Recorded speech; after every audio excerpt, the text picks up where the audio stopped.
Justin Hawkins rides again. Sorry. It is I, Justin Hawkins. This is Justin Hawkins Rides Again. Like and subscribe. Today is the second part of my Foo Fighters analysis, which is for this one I'm going to do is called Waiting on a War. I think in the last one, the last song I did was just an all-out rock and roll number. This one's a bit more sensitive. I'm looking at the chords here. It says it's a D followed by an A sus4. The way you play that is basically you keep your third finger playing the upper root of the D chord. So like, you know, you get the triangle D. For those of you who, I don't know who's watching actually. But the main thing is he moves around and it seems like he's probably keeping his finger here because the constant sort of drone note, or the pedal if you like, is this. So it's like.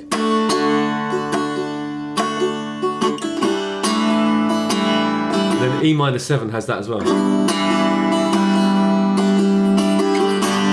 And so does G, if you play it like that. You don't have to put that in when you play a G, but I think he's probably anchored this finger here and he's going around.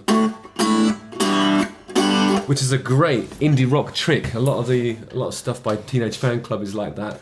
And you know, from its genesis is probably things like, not Genesis, but you know, Big Star and jangly guitar rock. So it's definitely more jangly guitar rock than the sort of AC/DC Motorheady stuff that I talked about in the other song they've done recently. So here we go. I've been waiting on a war since I was young. I've been waiting on a war since I was young. Since I was a little boy with a toy gun. Sounds like Big Star, doesn't it? Since I was a little boy with a toy gun. Never really wanted to be number one. So 60s. Just wanted to love everyone. I'm not sure how he does that. I did that more like Bono here. Never really wanted to be number one. Oh yeah, I did that wrong in time. Never really wanted to be number one. I would have gone. I would have waited. I would have delivered the never a bit later. It's like never really wanted to be number one. I got it wrong though. He's right here. Toy gun. That's it. Yeah. Since I was a little boy with a toy gun. So the boy and the toy. He's hitting those in a slightly different register to the rest of it, so that boy and toy pops out. It's a rhyme within a rhyme, almost like a limerick, but not quite. I could just imagine Alex Chilton singing that because it's more like what's that song? It's just that second chord. Years ago my heart was set to leave. I've been trying hard. I've been on a war since I was young. It just sounds like Big Star to me somehow, but it's that second chord. I feel like they've stumbled on that chord though. It's not like an aesthetic kind of 60s choice that they've made. I think it's more the ease of finding something with an A root whilst anchoring yourself here, so that you don't have to. I mean, I think you can fully close your eyes and immerse yourself in the act of being a singer-songwriter. As long as you leave that finger there, you know where the rest of the stuff is. It really helps you out when you're on a capo. You know, you're somewhere out in no man's land and everything sounds unfamiliar. The sort of intervals are slightly different because you're not where you usually are on a guitar. So you anchor yourself when you move around, shut your eyes, and you just be a singer-songwriter. That's what's happening. Okay, let's hear what the next bit does. Just wanted to love it. The way they're strumming it is quite standard, isn't it? It's quite campfire. I've been waiting on a war since I was young.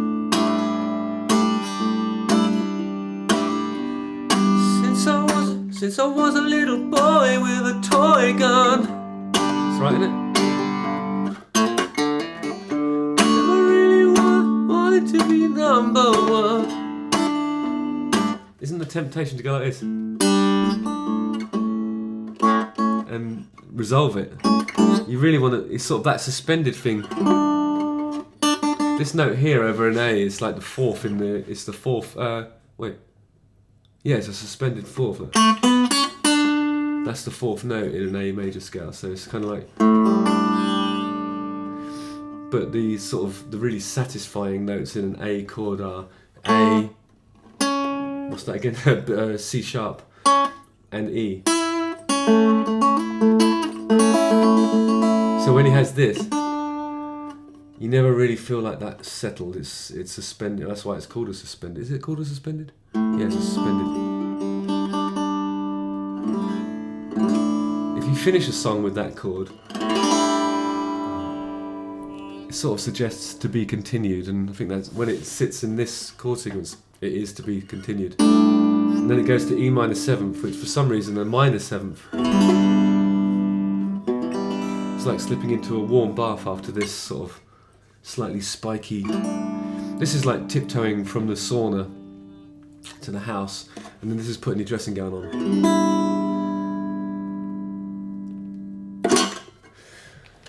Not to assume that, you know, Dave Grohl's got a sauna or anything.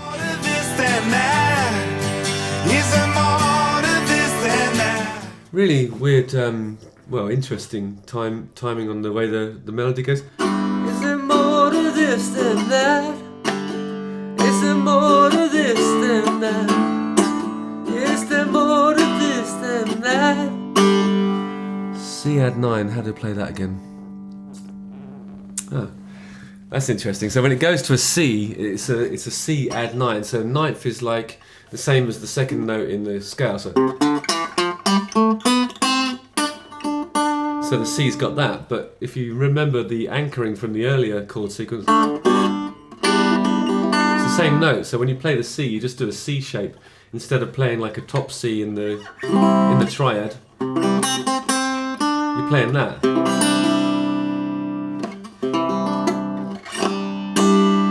And if you were in ABBA, you'd be going. But you're not. This is Foo Fighters. So basically, everything you do, you just keep that one finger there. You've only got 2, and sometimes 3 if you're lucky, other fingers to think about.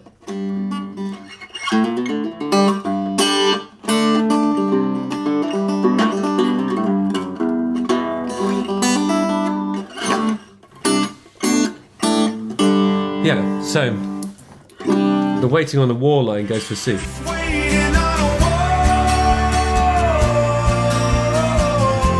Okay, so the only time...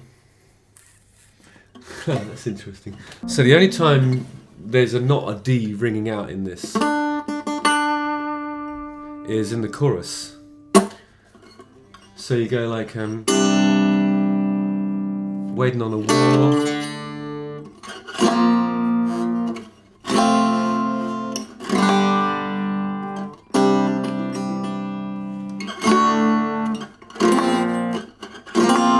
I love this chord. This is another chord that reminds me of bands like Swerve Driver.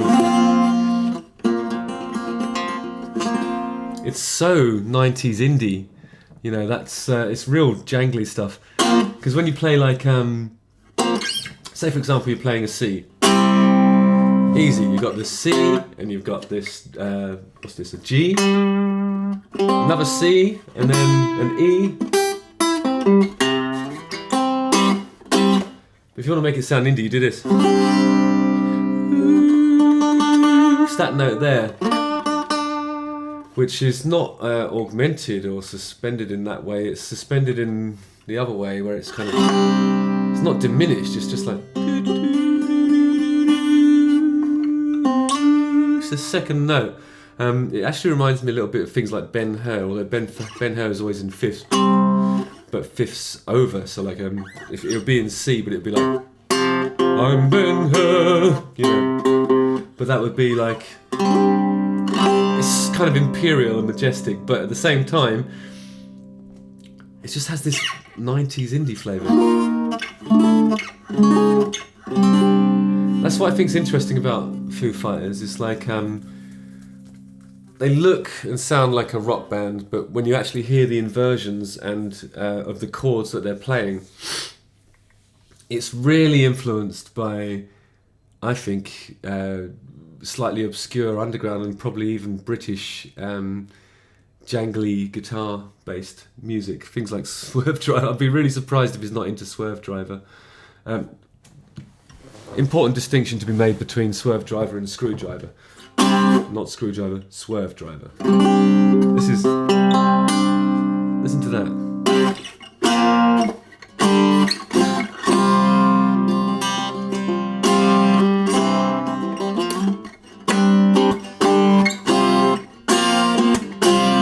These are the kind of chords that you get like... I'll show you the difference. If you play like a C... If you play... here's how AC/DC would play A sharp to F. It sounds like that. When Foo Fighters do it, it sounds like this. Can you hear the difference? It's this note. And then... And these are the ninth. It's ninth chords. And they throw that in after having had like a whole song where this finger's just anchored here.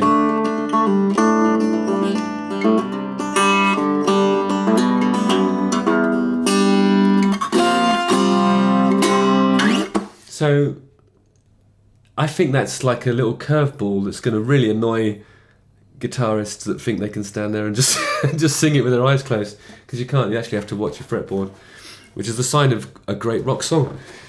I don't listen to the Foo Fighters. I might have mentioned that before, but whenever I do, I think it's rock and roll, Jim, but not as we know it, because it's got some 90s indie stuff in there as well,